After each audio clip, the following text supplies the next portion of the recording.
Hello, this is Dave. I'm the lead designer for Jovian Wars for Dreampod 9. I'm just going to talk to you in this video simply about one of the particular components of the game, which is the data card, which is provided in the Alpha Rules package for the Alpha Rules playtest, free of charge of course. You can download it through drivethrurpg.com. One of the things I'm going to talk about here is just how to use these cards, and one of the simplest ways to use the cards is simply print them out, build your fleet out of them, and then when you're done they're going to be covered with damage, and then you can take them out and print up some more.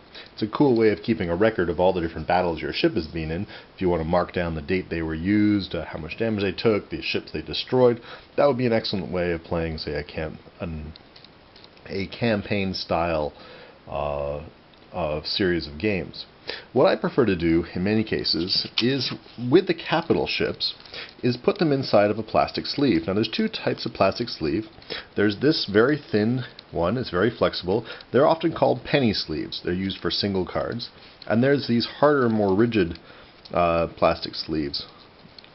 Now both of them are used, you can get at any card shop. They're used for any kind of trading card game or for collecting sports cards or such. And an easy way to use them is simply open them up and you can slip them inside. Now I haven't cut this one to fit perfectly inside the small sleeve because I like using the larger, heavier sleeves with these. It simply makes it easier to put them in and take them out afterwards.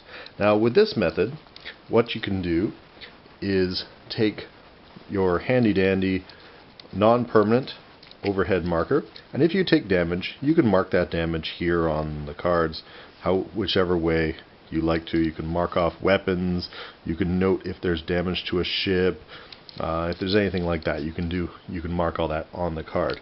And then when you're done, or if you manage to repair some damage during the game, it's very easy to take something like a Q-tip or a piece of paper or something and just wipe off that damage if it's not relevant or it's been repaired, or if you just want to play a new game with it.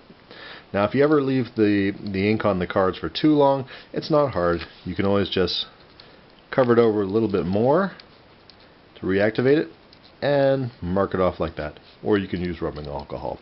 This is what I do when I'm playtesting. Just use cards in multiple ways. I can also write on the cards to remind myself. I can write the name of the card if I have two ships of the same type, and it simply makes playing the game faster and easier to do.